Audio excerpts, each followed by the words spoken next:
In this channel, we talk about all things building and growing your academic career. If you're interested in doing your master's or your PhD in Hong Kong, where I'm based, or in Asia, or in any other country that is not your country, I believe that the tips and advice that are shared in this channel will be useful for you. So let's get into the actual guide itself.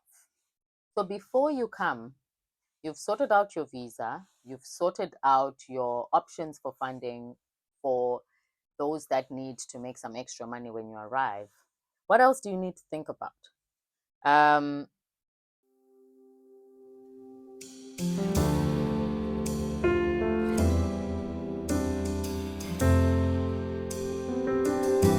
Before you arrive, if you're a student coming from Africa or any other developing country, you need to sort out your proof of residence.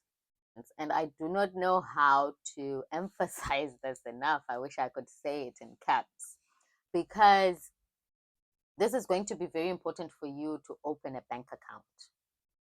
So it's either you're getting an address in Hong Kong that is your proof of address that you're going to use to open a bank account.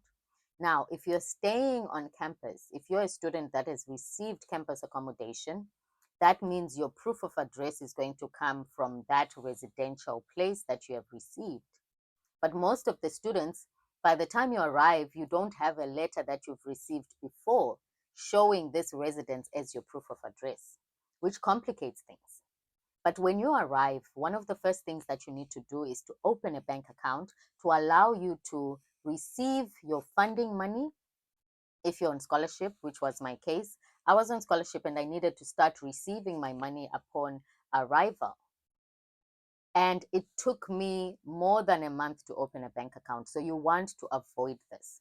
So get your proof of address sorted out. If you're staying on university campus, you need proof of address, which is usually in the form of a letter that you have received in your name at this address. You cannot use someone else's name or letter at this address unless you have a lease that you have signed with your landlord that is in your name. Then you can use that. Your university admissions office is also going to assist you with this. So make sure that you visit them in the first week that you arrive before you go to the bank. If you go to the bank without this, it's going to really frustrate you, particularly if you're coming from one of the countries that is red zoned. There are certain countries that they already have a certain warning against, and they're not willing to open bank accounts for people from those countries. But for you as a student, you want to get your bank account opened as soon as possible so that your funding can start coming in. So get the proof of address as soon as possible. Your home address in your home country is not going to work here. What you need is a local address with your name on it. So the alternative is for you to get your university to write you a letter stating that you are a student and you're staying at such and such a place and you are allowed to open a bank account using that address, meaning that your admissions office needs to have an address that you have. So if you're not staying on campus, you need to visit them and give them your off-campus address so that they can use that to write you a support letter that you will use for the bank. I want to reiterate this because for me, opening a bank account was one of the most traumatic experiences that I went through as an international student coming to Hong Kong. It took me so many weeks, actually more than a month from arrival, for me to open a bank account. And I did not have money. I just thought that by the time I arrive, I will have my money from my scholarship coming in. But then the bank took time to open an account for me, and then I had to struggle. And so another point that I need to make is that you need to bring some extra money just in case that process takes long.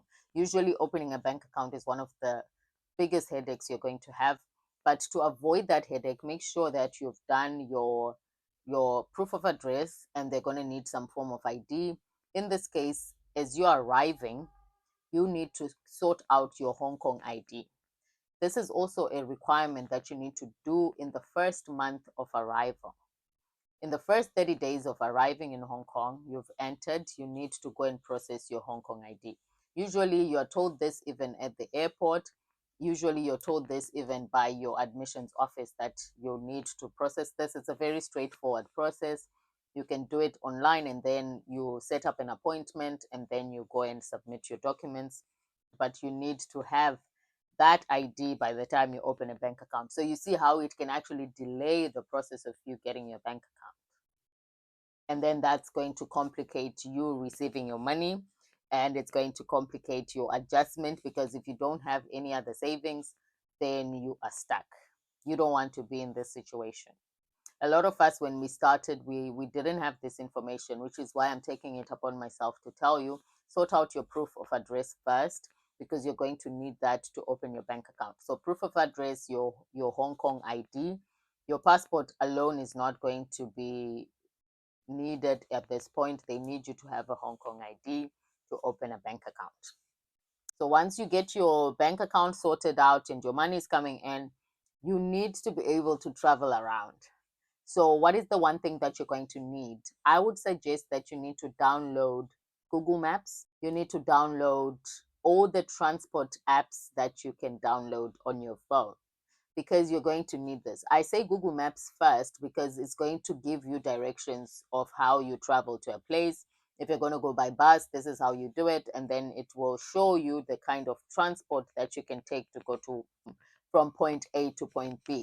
You might find it challenging in the first few weeks to even find a single person that you can ask for directions from.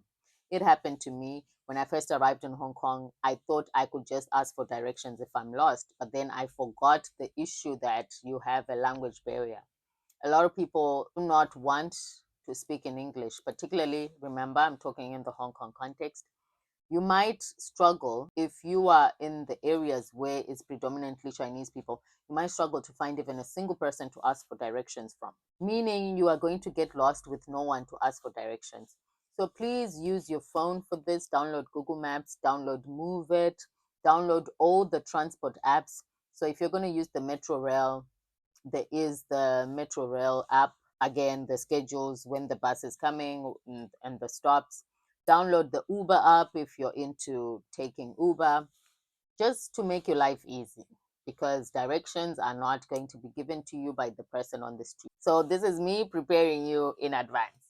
Another app that I would actually recommend is Google Translate. We take it for granted, but you're going to need Google Translate for a lot of things, right? So this is just for your conversational phrases in the supermarket, to talk to the person on the till. You might not find a lot of people that want or can speak in English. So download Google Translate. I've found it useful as well in the restaurant, where you can just use the camera option to scan through your menu. So if the menu is in Chinese, you'll be able to scan and translate to English easily. So that's going to be useful for you. Google Translate, you will need this to talk to the person in the cafeteria, to talk to, you just need those conversational phrases. So use Google Translate to be able to reach out to people initially. Then the third thing I would say, once you arrive, get an Octopus card. And I'm going to share the picture with you here, what it looks like. This is a card that you're going to use for all your transport purposes. It is a card that you can load money onto. You use this and tap it when you're entering the metro rail, entering the bus, entering any transport place. You can use it for any kind of payment. You can use it to pay for groceries. Although this is not a must, you can use your MasterCard or your Visa card to pay for groceries or cash. But some people find it convenient just to use the Octopus card. But you want to get an Octopus card because most of the things that you're going to use here in Hong Kong, particularly when you're traveling, your Octopus card is how you gain entrance. So that's one of the first things that you need to get. It will cost you $100 at first to get it. This is 100 Hong Kong dollars, and I'll put the equivalent in US dollars. You need to be able to buy that and then load it with money as you get it. If you have some savings, you might want to put them on your Octopus card. No one is going to steal it. It's just going to be easy for you to navigate, tapping into all these transport, bus, train, minibus, and also even to buy groceries. So that's a plus. It's just convenient for you. But if you don't want to use it for groceries, as I said, your MasterCard, your Visa card, they also work. And you will have to activate them for international transactions so that you'll be able to use your card overseas. Otherwise, it won't be able to work here. Some debit cards might not work in Hong Kong. So before you come, make sure you do visit your bank. But I'm definitely sure your MasterCard and your Visa card will work in Hong Kong. But you need to make sure that you visit your bank and activate for international payments, otherwise, and withdrawals. If that's not done, it's not going to work. The other point I want to share that is very important for you as an international student is to download calling apps, international calling apps. You're going to need to call your family regularly. So you're not going to be able to call internationally on the local line. And if you're roaming, that's going to be so expensive. So download your international calling lines. I would recommend Yola, which is the one that I use at the moment. I find it to be cheap to make international direct calls. But yeah, a lot of people now just use WhatsApp. As long as you're on Wi-Fi, then you're fine with WhatsApp. But while we're on that, I'm going to share again your SIM card. Most SIM card operators now need you to have proof of residence. So again, there's that step that you need to go back to, which is your first step of getting your proof of residence, because you're not going to be able to get a SIM card. You can get it prepaid or contract, but I wouldn't recommend contract if you're not getting monthly income or your monthly scholarship coming every month. If you're self-financing, then go for prepaid. Then you just load it when it's finished. But then again, you're going to need to call home a lot. That's why I'm talking about the international calling apps such as Yola. I'm sure there are other examples, but this is the one that I use. It is cheaper for you to call a direct line if you're not using WhatsApp. Another point I want to share, point number 5, is you need to, once you arrive, search for a community of people from your country. This is going to be very important. And you can search for them. They've got WhatsApp groups, they've got Facebook groups. So find the particular Facebook group for your country. You can search for these, I think, online on Google. Just search for the community from your country. And I'm saying that because you're going to really need that for your integration, for your initial adjustment. It's very important to be part of a group, particularly a group that understands where you're coming from, because they, in these groups, that's where they share a lot of tips. That's where they share a lot of, you really just feel at home just knowing that there are other people from your country. This is where they share events as well. If they're having a particular event where they're inviting everyone from your country, and you get daily tips of just how to survive and navigate in this place. Some of them are not national groups like country groups, but they can just be groups for Black African women or groups for just Black women, not necessarily African. So find your tribe. In some of the women groups, I was saying, we even share where you can get your hair done, right? And these are things that you don't think you will need until you actually arrive in a place and realize you don't know where you can even get your hair done. So we share where you can get your hair done, where you can get your feminine products, where you can get your face products. These groups are very important for your initial integration, especially due to the lack of language ability. You're going to be mostly isolated and you're going to need people that can relate to you.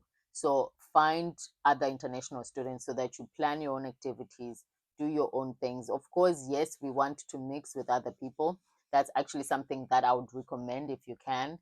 But if you find that, it's a closed group and no one wants to kind of bring you into their group, there's always a group of international students. And I would say from my own experience that other international students are probably going through what you're going through. So they are always willing to kind of, group together, plan your own activities, going to the beach, sightseeing, hiking, and tied to that, there is a limit to the amount of support that you will get as an international student, particularly from if you are from Africa or another developing country. You might find it really draining. You might find that there's limited support. That's why these community groups, including church groups, including other international students, will become very invaluable. You are going to need these people when you realize that most of the support really, they prioritize their own. So you will find that most of the support is probably available for Chinese students, or they are going to be in a language that you do not speak. So how do you then navigate that unless you speak the language? It's going to be very difficult for you. So if you want to survive, if you want to be able to thrive in this environment, it's going to be important to understand that there's limited support. So find the people that will be able to support you. And usually it's the people that look like you, the people that understand where you're coming from, and other international students that are going through the same experience. One thing I also want to share is that you need to seek out opportunities to volunteer. And you want to do this as early on as possible as you are just trying to adjust and make sure it doesn't affect your studies, because that's the main reason you're here. But I think volunteering is a good way to meet with the locals and probably make some friends from different places. And you want to do this because you're also building new skills while you're also socializing. And it's going to look good on your CV to add some volunteering experience. So make sure you seek out opportunities to volunteer, build connections that will be useful, particularly now when you're done with your studies and you want to look for a job. But if you just stick to your room, you never go out anywhere, then it's going to be very difficult for you to make those connections. In Hong Kong, it's pretty much most jobs are going to be based on who you know and the referrals that people will make. Of course, yes, if you have a strong CV, you stand a good chance. But sometimes, the referral goes a long way, that someone knows you. So you can build those at the early stage, particularly if staying in Hong Kong is something you want to do. Build those relationships through volunteering. There's so many NGOs that are doing a lot of activities during weekends, during holidays. You can join one of those and it would definitely be worth your time.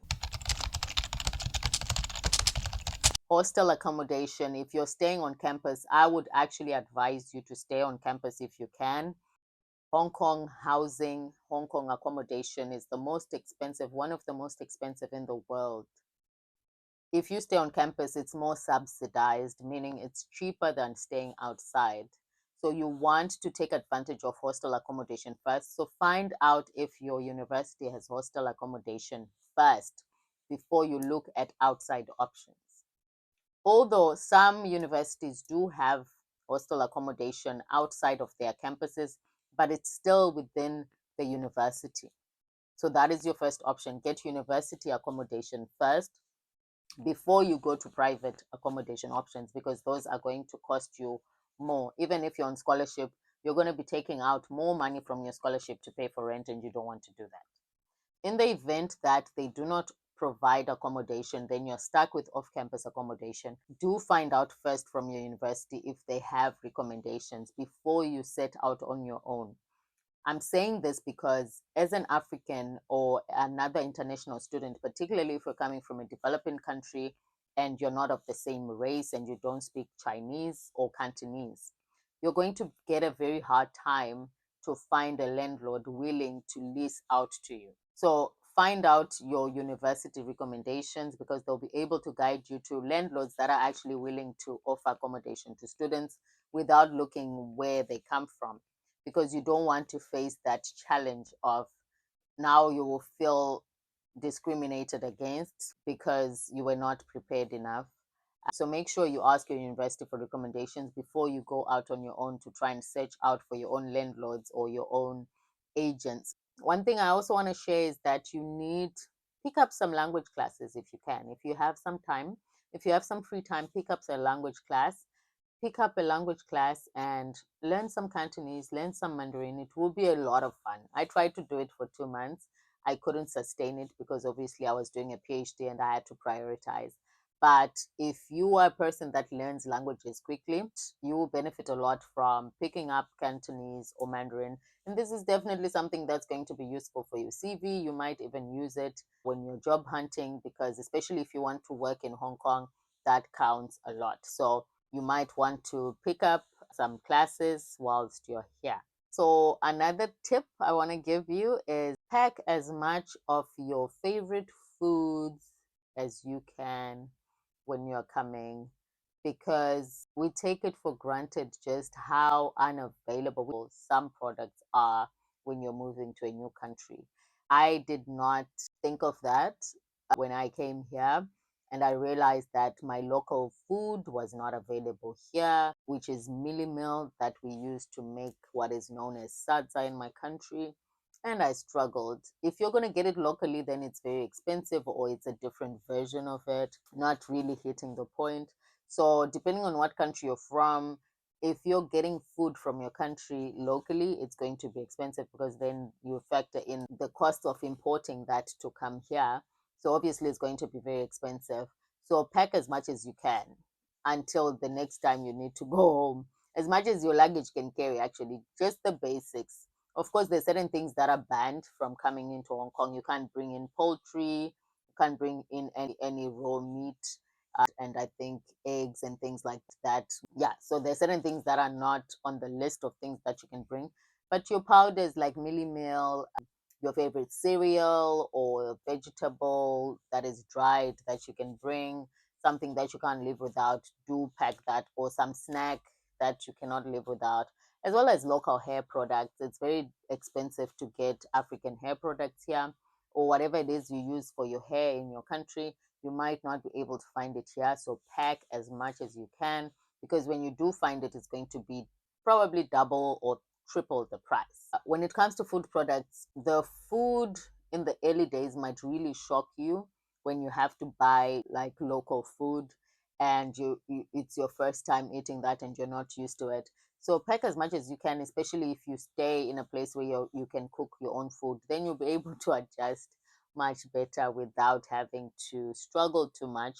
I made the mistake of not doing this, and I realized very quickly that I needed to start cooking for myself because I could not eat the food that I was seeing. And there's only so much McDonald's and Starbucks that you can eat, right? Sometimes you want a home cooked meal, and I did not have those kind of ingredients readily available. So pack as much as you can. And if you can, find a link that can get you those things cheaper, or every time that you do then travel home, you'll be able to get those things. So, yeah, last words I just want to say, even if you arrive here and you feel disconnected, you kind of feel like you want to change yourself, don't change your dress, don't change your hair for anyone or anything. Yes, you might stand out, but I want you to keep to your culture. I want you to not feel the need to change your culture just to fit in. I know that's one of the things that you might be wondering about in your initial adjustment, but don't be tempted to ever change your essence. Stand out with it. That will actually be a unique standpoint, conversational starter, whatever dress you want to have. Yes, there might be certain etiquette things that you might need to learn to fit in the environment. In Hong Kong, for example, people don't really chat in public transport. You can't just be greeting people and want to make small talk with people that you don't know. So that's a cultural thing that you might have to get used to. But certain things, to be honest, don't change for anyone. Dress the way you want to dress. Stand out if you can. If you have big hair, wear it proudly. Yes, people might stare at you and want to take pictures, but it's who you are. It is who you are. So I just want to end this video with that. Don't change for anybody. You're beautiful no matter where you're coming from. Be your authentic self, and you'll still find your tribe. You'll find people that can relate to you. You'll find people that just love you for who you are. But I was sharing with you a typical guide that you'll get from your bestie who has done it before you. Just some things you want to think about before you come. Make sure you prepare before you come, and just some ideas to think about as you are thinking of studying abroad, particularly in Hong Kong or Asia. I hope you enjoyed this video, and thank you for watching.